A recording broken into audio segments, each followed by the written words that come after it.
Amnesia the Bunker is a modern horror classic. Being trapped in a World War I bunker with a nigh indestructible monster is already scary enough. Being French is just icing on the cake. Very few games have as scary of a premise, and very few games are as well executed. But there's just one thing that stuck with me after playing through the game several times. There are a lot of ways you can just leave the bunker. The premise of the entire game is that you are trapped in the bunker with the monster. You cannot leave. The story can be boiled down to, it's World War I, there's a bunker full of French soldiers. One day a monster shows up and starts killing everyone. The officers of the bunker get too scared and run away. They blow the entrance of the bunker on the way out, trapping everyone inside with the monster. The main character Henry is one of the people who was left behind in the bunker. He got injured while out on patrol and wakes up later with amnesia. So now you're trapped in the bunker alone with the monster. Everyone else has either died or ran away, and the entrance is blocked. There's one problem with that. The entrance isn't actually all that blocked. You could just leave out the front entrance. I'm not even joking. They make a big deal about how the front entrance has been blown closed. It is now impassable. And while it is closed, it is not impassable. Look at it. Just look at it. Do you see that? There's a big hole at the top. The entrance is blocked with rubble, but not all the way. There's a big enough gap that sunlight comes through and you can hear the war outside. That's hardly fully blocked. A regular-sized person could probably fit through that hole. It's not even that small.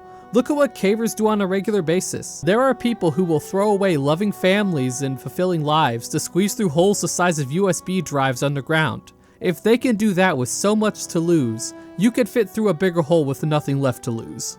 The only real problem with this is the barbed wire, but that can be solved by either wearing a lot of padding or by getting the wire cutters, which is something you have to do anyways for the main story.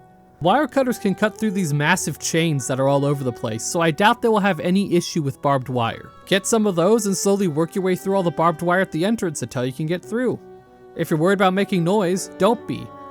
The entrance of the bunker is rarely patrolled by the monster, and even when it is, you are 5 feet away from the safe room. So just cut away at the barbed wire. If the beast is coming or you think you've made too much noise, just run a little bit behind you, go into the safe room and close the door, and wait till things cool off. This is basically the safest area in the game. There's no downside to at least trying this. Why you wouldn't at least try to squeeze through before resorting to the dynamite plan is insane. But if for some reason you can't do the front door, maybe it's too small, or maybe you just want to do things the hard way, you can also just do the pillbox. The pillbox is another place you are required to visit during the story of the game, so it's not like you have to go out of your way to get there. You have to go there and get the foreman's dog tag so you can turn a crank so you can take down the lockdown of the soldiers' quarters. The only real obstacle to getting to the pillbox is that the door's locked, so either you have to go and get the key from the chapel, or you break in through the wooden wall by using a grenade or the shotgun. Both will make you encounter the beast, which isn't ideal, but if you try to escape the way the game intends you to do, you will encounter it 20 more times anyways, so this is hardly the most dangerous place. Once you unlock the pillbox, you climb up and boom! You're safe-ish. The one problem with the pillbox is that there's a sniper spawn camping it, so if you stick your head too high up, you will get shot, which isn't ideal. But the monster can't get up here. So there is a sniper, but that's pretty easy to deal with. A lot easier than an indestructible monster. You can either wait till it's dark and then just climb out. The barbed wire will be an issue, but you can once again just use the wire cutters if you have to. And this is World War I, no one has night vision. So once it's dark, no one will be sniping. Or, if you don't want to wait till it's dark, you could just dig your way out. It's hard to tell, but the floor seems to be mostly dirt and debris. There might be a layer of concrete under it, but if there's no concrete, just dig your way out. Either method will be much easier and safer than trying to run through the dark bunker with the monster in it. If you're worried that the beast might climb up when it's dark because it's afraid of the light, don't be. We haven't seen the beast ever try to climb up, and even if it does, there's a metal door at the top of the pillbox ladder. The beast cannot get through metal doors, so just block the metal trapdoor and you're good to go. But maybe you find the pillbox still too risky. I mean, the sniper is kind of scary. Well, there's another point where you can get outside, the crater. It's just a hole in the ground, like most craters are, and you can climb out of it. You literally do this in the intro. And there's no monster in the crater. The only downside really is that to get there, you have to go through the crazy shotgun man ruins. But deal with him or sneak your way out and you're good to go. Climbing out of the crater won't be easy, but there are plenty of parts that don't look that bad. And if you need help, you can go back to the generator room and get a rope. The biggest reasons why the crater isn't advised is that you have to deal with the shotgun man, and also the crater's in the middle of no man's land. So even if you do climb out, you might be in a worse situation than if you just stayed in the monster bunker. The main exit of the bunker should go out the Allied trenches, and the pillbox shouldn't be that far away. But the crater in no man's land? That's a whole other beast. Okay, so you don't want to go out the entrance, and the pillbox didn't work, and you don't want to climb out of the crater. Is there any other way you can survive the game without just playing the main story? Well, you could just kill the beast. This might sound crazy, and it kinda is. This is mostly just me talking from a point of hubris, but I do think the monster is killable.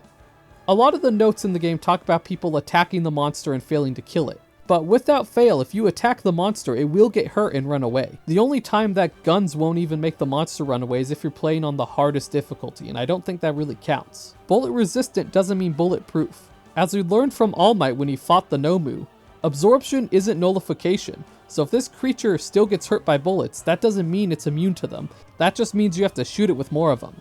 I think it's just a matter of firepower. World War I weapons don't have a great track record against non-human foes. Look at the Great Emu War. The Australians literally lost and they used a bunch of World War I surplus against birds. The bunker only has pistols and shotguns, so I don't think those will work unless you have a lot of bullets. But there is one way to get more firepower. My proposal? Lure it into the fuel room. If there's one room that has enough explosives to kill a beast, it is the fuel room. Luring the beast is the easy part. If you throw a flare, the beast will attack the flare or anything next to it, always. So, drag in an explosive barrel or two. Or don't, and just put the flare next to the fuel tank. Watch as the beast goes in and sets everything off. Either the beast will die or it will be so damaged that it won't come back for quite a while. So those are the 4 main ways I think you can survive the bunker without actually playing the main story. But there is kind of a 5th bonus thing, and that's the German prisoner. It isn't an escape method, but it is something that definitely can aid you in your escape.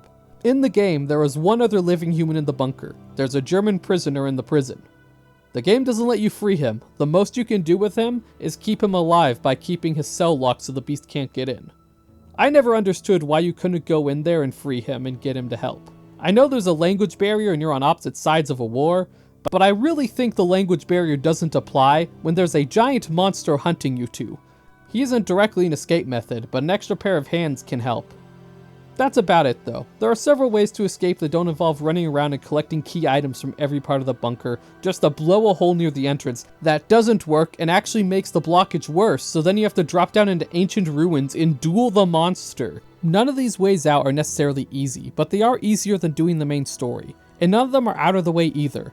You are going to go to the entrance, or the pillbox, or the German, or even the crater during the course of the base game. There's no extra danger, this is something you already had to do, so why you don't just leave during these circumstances is the main issue. There are plenty of ways to just leave the bunker, bro. That's it for this video. Only things worth noting is that I'm thinking of making a Discord. It might either go up with this video or the next one. Besides that, that's about it. I'll see you next time.